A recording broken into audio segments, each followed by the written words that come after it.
guys, it's Elizabeth from MissRealityTVJunkie, and today I'm going to be recapping last night's episode of Big Brother 13, which was episode 22, and this is my first video on this channel, so you can expect similar videos in the future for shows like Big Brother, Celebrity Apprentice, Survivor, and other shows like that. First of all, last night's show was a double eviction night, which basically means it was a week's worth of Big Brother in one night. There was 2 people evicted. It was a little cray-cray. Well, I kind of want to touch on Jeff's move to put up Danny. I know that didn't happen last night. It happened the night before, but I just kind of want to touch on it. It was kind of a stupid move, to be honest. You know, like, Kalia's not a threat. If you send her home, nothing happens. Nobody gets mad. But when you send Danielle home, it sends this into this big tailspin, and that's the reason that you got nominated. Also, if you want to think of it this way, if he hadn't nominated Danielle, Kalia would have went home. There would have been a new HOH, and it might have been someone from their side of the house, which is something that you really have to think about, because it was a double eviction. Anyway, I also want to talk about the most useless player in the game. A lot of people are going to be like, a lot of people might think it's Jordan. It's really not Jordan at all. Jordan is actually playing the game very well, and I think she's going to be guaranteed top 2, because she's going to do the exact same thing she did last time. She's going to lay low and coast through the game, and she's not going to have made anybody mad, so she's going to get the, not the million, the 500,000 again. I think the 2 most useless players in the game are Kalia and Adam, but if I had to pick one, I would probably say Adam, just because Kalia's won a couple things, and she's kind of more involved with strategy. Adam just kind of hangs around, and, like, also, like, he might be a big threat to win the million, man, like, the 500 G's, man, because, he never did anything to anybody. He could coast through and have enough money to go to 600 metal concerts if he wanted to. Like, it's friggin' crazy. Like, Adam might win this whole thing. That's what I think. It's either going to be Adam, Jordan, or maybe Rachel. No, probably not Rachel, because everybody hates Rachel. But I think Rachel has a good chance of getting to the end, because she's in a good spot right now. Danny's eviction, I was kind of pretty happy about it, just because I'm not a huge fan of Danny. I loved her in season 8, and I love the Dick and Danielle duo, but this season she seems really cocky, and she's making these horrible moves, and I really don't understand. She should have just stuck with the veterans the whole way through, and then that way, like, things would have worked out so much better for her if she just stuck with the veterans. Okay, so now Danielle's gone, and there was some lovely words for her from Rachel. You bitch, blah, blah, blah, blah. It was actually quite funny. Now, the HOH competition, in my opinion, that HOH competition was extremely, like, geared right towards Kalia. That's the only competition she wins, are competitions where you have to answer questions about past things, because she can't win anything that involves any physical effort, because all she does is sleep. Anyway, Kalia wins HOH, and then, obviously, her nominations. She nominated really stupid people. She nominated Jeff and Rachel. That is, like, the stupidest thing they could do. 2 strong competitors. One of them is going to stay. Why wouldn't you nominate, say, Jeff and Jordan?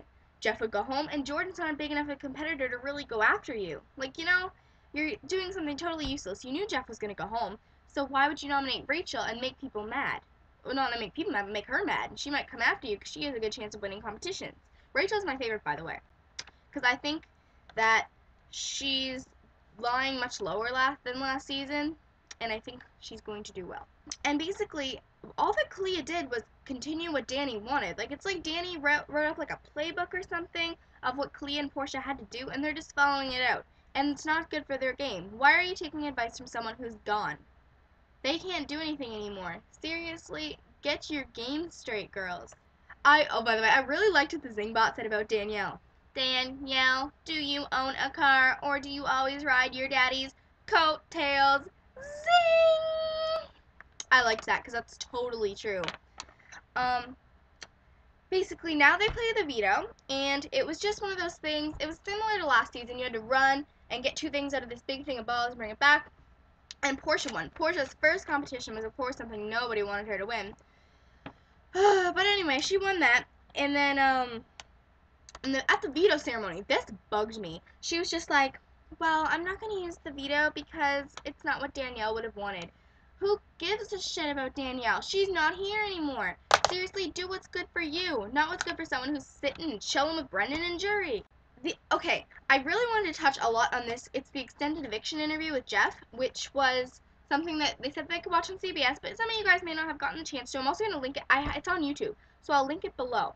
Also, if you didn't catch this episode of Big Brother, I'm going to link Belternazo. I don't know if that's your name, but I'm going to link him below too, because he posts episodes of Everything Seriously like an hour after Big Brother airs. The episodes are up. It's great. So basically, Jeff was upset that he was voted out by a bunch of, what did he say? Oh yeah, people who sleep in a dumpster all day, and I totally understand that.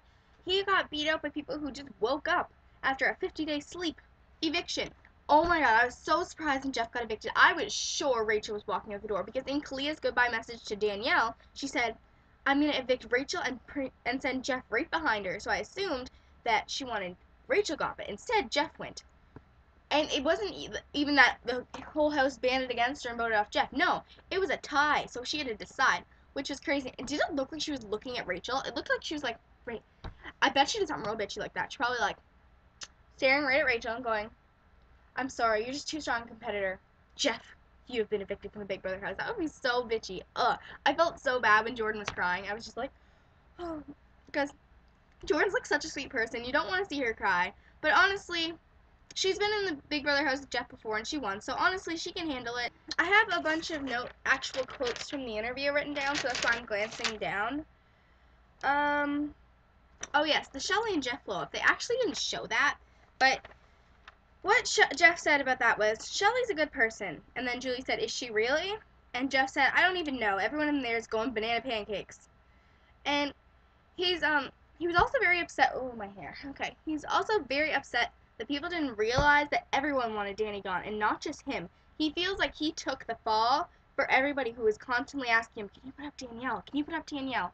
It wasn't just Jeff, and that's what people have to realize. Another quote, Shelly can't win anything, so she has to make moves socially, which is her thing. Ooh.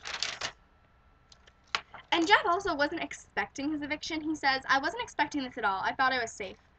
And then she started to critique Jeff's similar gameplay, which basically was, she's like, you made big power moves last season, and it didn't work for you. Well, not last season, but the season you were on before.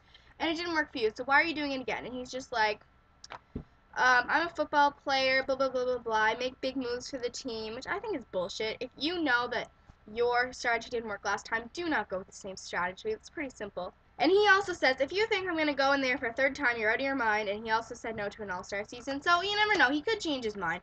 But I think him and Jordan are looking forward to settling down. Julie says, how is Jordan going to do in the house without you? And this is a super long quote, so I'm going to have to read this one. He says, she did great without me last time. Maybe she'll be better without having to worry about me. She's going to make it a long way. They underestimate Jordan. And Julie says, are you going to put a ring on her finger? And he says, Julie, I just got eliminated right now. If she wins, I'll be back here with a ring. And she says, what does the future hold for you guys?